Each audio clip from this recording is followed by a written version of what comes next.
What if I told you that the 1990s weren't just magical because you were a child?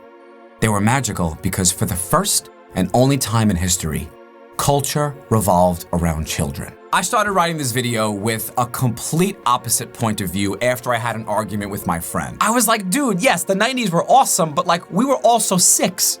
Everything's amazing when you're 6, no matter when you grew up. Just like our parents think that their childhood was the best. But then I started digging into this a little bit, and there's actually pretty compelling evidence that the 1990s were a complete anomaly. And once you see it, it's kind of hard to unsee.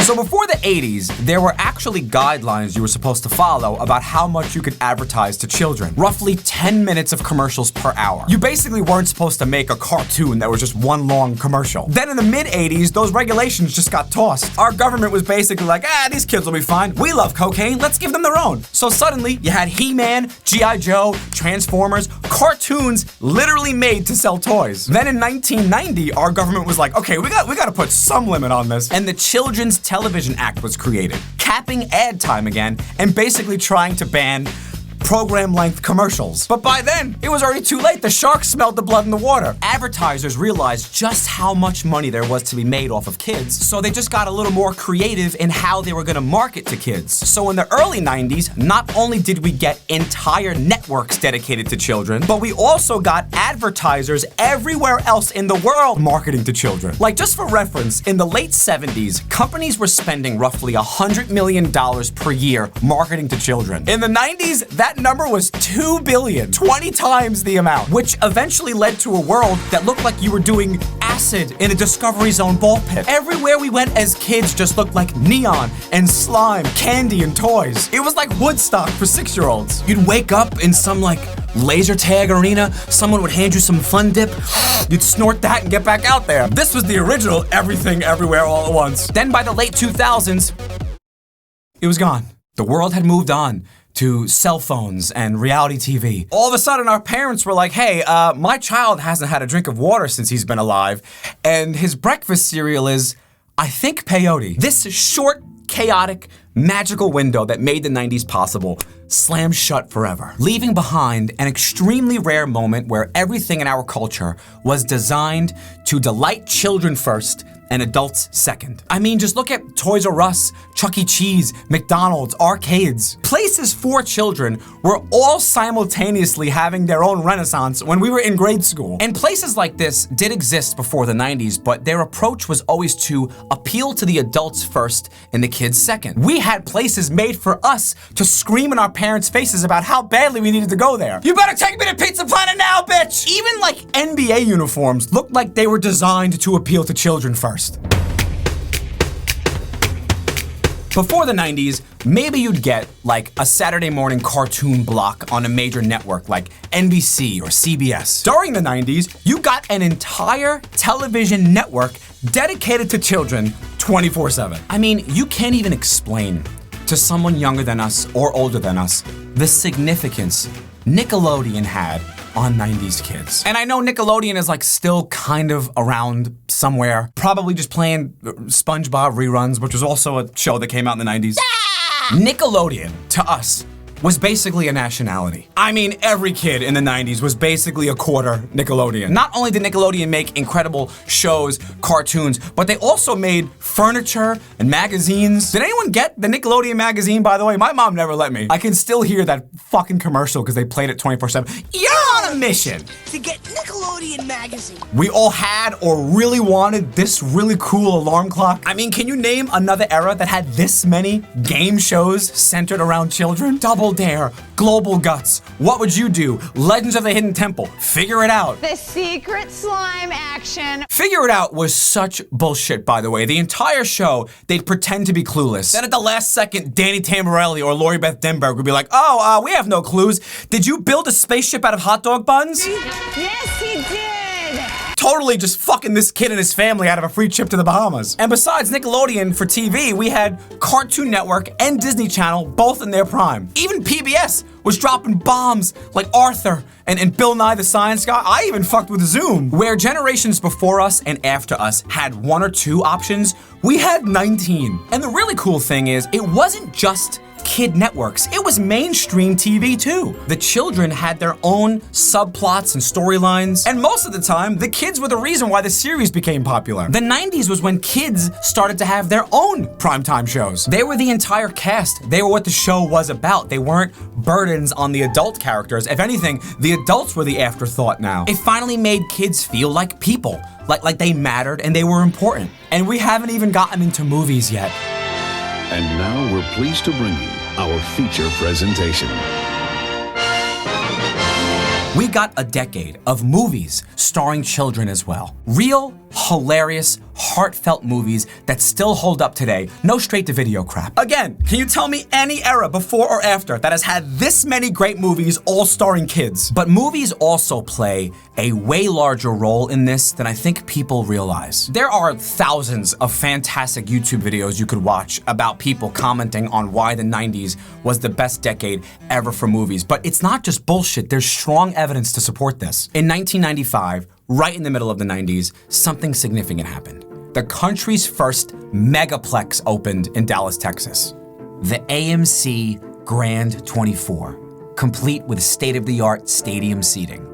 Before the AMC 24, movie theaters had like 3 to 6 screens. So when a monster hit like Jurassic Park came out, it would hog half of the screens in the theater. So that only left 3 screens available for every movie that came out that year. Maybe you wanted to see Free Willy or Last Action Hero, but you and your mom had to see The Firm because that's all they were playing. And from experience, I gotta say, not a great movie when you're 3 and you don't know what a subpoena is. But then, this place opened and it had 24 screens. So when a huge behemoth hit like Titanic came out, they can meet the demands and show it on 4 different screens, leaving 20 screens open for every other movie that was out. Being stuck with a movie you didn't want to see was no longer an issue. And the beautiful thing is, this directly impacted Hollywood. Because people loved these megaplexes so much, obviously, they started popping up all around America. And they needed more movies to show on all these screens, which led to more movies getting greenlit. Studios would take more chances on weird avant-garde stuff because they had theaters they needed to fill. It was basically the exact opposite of how movies work now. Hollywood needed way more movies everywhere. And that's how you end up with movies like Being John Malkovich while everybody else was watching The Phantom Menace or The Phantom Man-ass.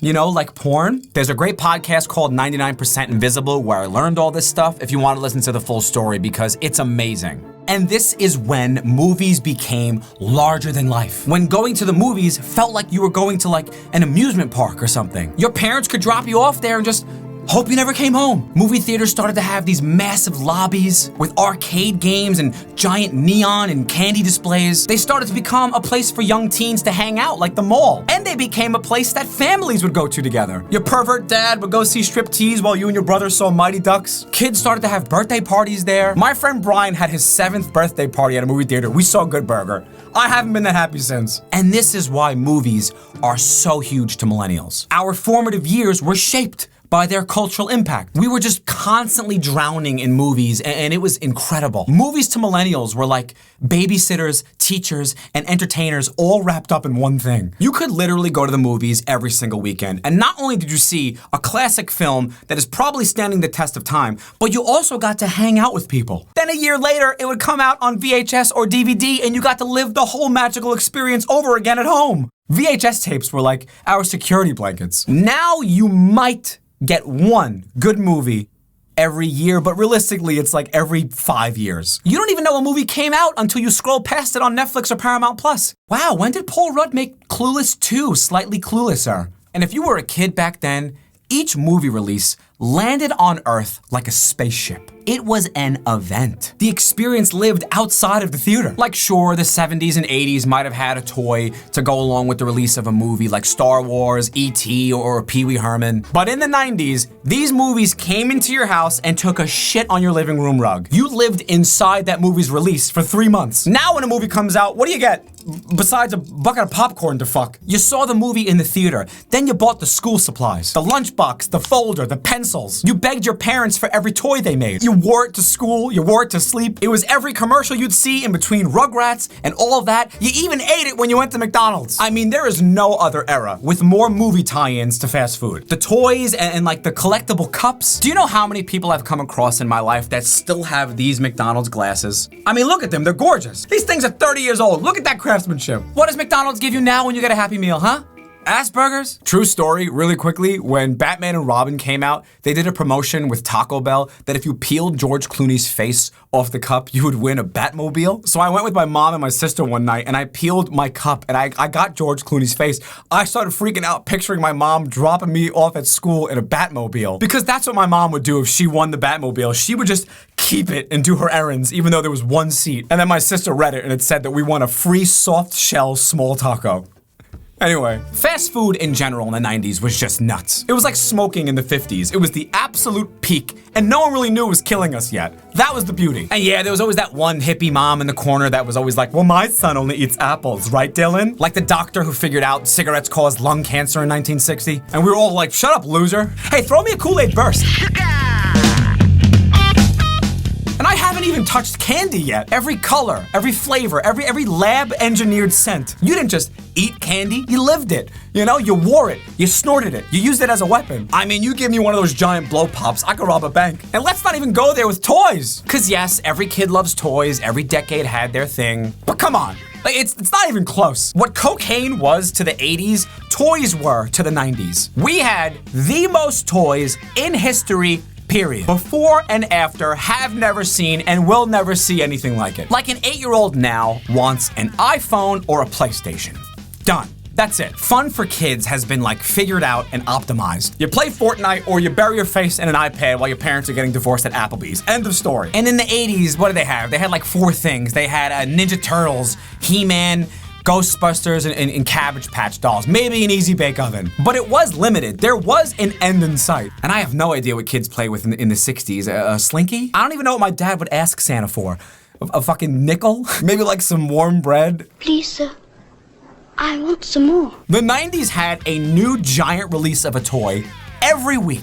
Just pick a category. Oh, action figures? There was 100. Plush toys? There was 100. Toys for boys? Toys for girls? There was 100 of each. Board games, water guns, skip it, pogs. We had bubble furniture, electronics you could see through, and not to mention the most video game console variety in history. It was sensory overload to the max. Everywhere we went, they were giving out heroin. So look, if you're a millennial, you're not crazy. Yeah, you miss your childhood because you were young and free with 0 responsibilities, sure. Of course that plays a major role in all of this. But there is such a thing as lightning in a bottle. Our most magical years were happening alongside the most magical time in history to be a child. It's not our fault that we miss it so much. And that's why the world today doesn't feel as magical, because it's not. Now we're just all the same. And for a brief magical moment, we were the audience that everyone was playing to. And maybe that's why we hold on to this stuff so tightly. Because deep down, I don't think we're just nostalgic for the stuff. I think we're nostalgic for a world that wanted to make children happy. And as fast as it came, it was gone again. Kinda like childhood itself. Thank you so much if you watched this entire thing. I hope I brought you some joy and maybe a little bit of info. Now I'm gonna go disassociate while I watch a 12-hour compilation of old Blockbuster commercials.